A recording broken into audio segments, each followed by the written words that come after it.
Theresa May and Philip Hammond. Getty. Philip Hammond's budget fails to tackle the three big causes of the Conservative government's decline in support. Young people and public sector workers have turned away from the Tories after years of austerity. Chancellor unveils modest measures on housing but fails to deal with structural problems in the economy. Austerity set to continue with public sector workers denied a pay rise. London. The Chancellor Philip Hammond today set out what he described as his vision for post-Brexit Britain, which he promised will build an economy fit for the future. However, as Hammond himself acknowledged, his budget was about much more than Brexit. In fact, in many ways, it was actually about making the Conservative Party fit for the future. With the party struggling both in the polls and at the ballot box, and the real possibility of the government's fragile majority collapsing, Hammond needed something radical to begin the process of turning the Tories' fortunes around. The evidence from today's budget is that he fell short. Here's why Hammond needed a budget for the ballot box. Getty. When Theresa May failed to win a majority in the general election, wiser heads within the Conservative Party pointed the blame in three directions. The first was towards their long-term and growing failure to appeal to young people. The second was towards their failure to appeal to public sector workers. The third was their belief that the public had grown tired of austerity. The big challenge for Hammond today was to tackle all of those structural obstacles to the Conservatives remaining in power both beyond the Brexit process and at the next general election. Here's why he failed. There was little to win over young people. A YouGov Times poll out this week found that just 15% of voters under the age of 30 plan to vote Conservative, down from 32% in 2015. There are several reasons for this long-term decline, some of which are cultural and some of which are political. Brexit in particular, which was overwhelmingly opposed by younger voters, has done a great deal to drive a wedge between the Tories and the young. However, there are broader and longer-term economic reasons why younger people have grown disillusioned with the Conservatives. Stagnant wage growth, the rise of the gig economy, sky-high rents and spiraling house prices have all combined to deprive the Tories of their previous supply of younger, affluent and comfortable voters, who would have previously been converted into lifelong Conservative voters. Housing, in particular, is a major problem for the Conservatives.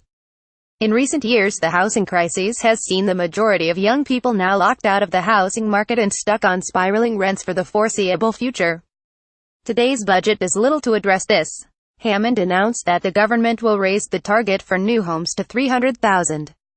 Yet even if he were to achieve this, and the government has consistently failed to meet its housing targets over recent years, it will take years until this has a noticeable impact on house prices and even longer until it makes the housing market affordable for the majority of young people. He also announced the eradication of stamp duty for most first-time buyers.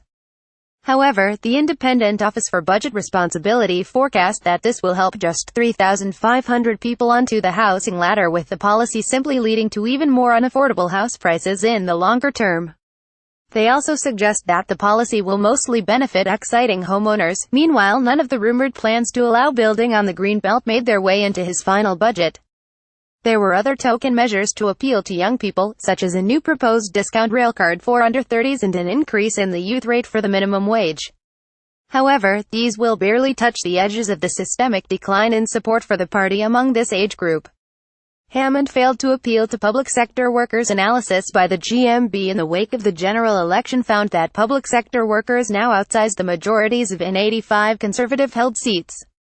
Among those prominent figures at risk from losing their seats and handing Labour a majority are Boris Johnson, Theresa Villiers, Amber Rudd, Zach Goldsmith and Nicky Morgan. The Corbyn supporting group Momentum has been working hard to target these seats, with union campaigners dressed as Maybots descending on Westminster this morning. Maybots descend on Downing Street. Getty. Some senior figures in the Conservative Party are now aware of the threat this poses the party, with Johnson, in particular, pushing Hammond to do more to appeal to public sector workers. However, success in doing so is a big ask. Public sector pay has been frozen below inflation for years, leading to a real terms decline in living standards for millions of teachers, nurses, police officers and firefighters. As a result, Hammond has been under pressure to lift the cap. But despite a partial lifting of it in some areas earlier this year, the Chancellor has resisted a broader raise for the simple reason that he doesn't believe he can afford it. For millions of already struggling public sector workers, austerity is set to continue. He refused to shift away from austerity. Thomson Reuters today. The Office for Budget Responsibility sharply downgraded both Britain's productivity and growth forecasts as well as its business investment forecasts, meaning the UK's finances look set to worsen over the coming years. This is even before you factor in the possibility of a Brexit-inspired downturn or a wider global recession, which some forecasters now believe is overdue. So while Hammond accused his opponents of talking the country down, in reality his own government are working on the assumption that the British economy is heading in the wrong direction and has restricted its plans accordingly. Because of this, there were no really radical pledges on either public sector pay or housing within the budget, and Hammond again confirmed his intention to continue with austerity. But by continuing down the same course as his predecessor George Osborne, Hammond has severely limited the prospects of the Conservatives overcoming the long-term structural reasons for the ongoing decline in support for the party among younger and public sector voters.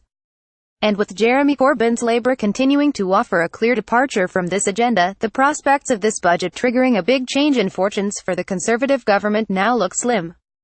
Hammond's real Brexit vision remains a gloomy one. Anyone who believes the claims of Theresa May and her cabinet over the past year expect that Britain is currently on course for a glorious economic future in which we are finally freed from the grim fiscal sledge of the EU. Today Hammond boasted of his optimism for Brexit and said his budget would provide a vision for post-Brexit Britain to grasp the opportunities that leaving the European Union provides.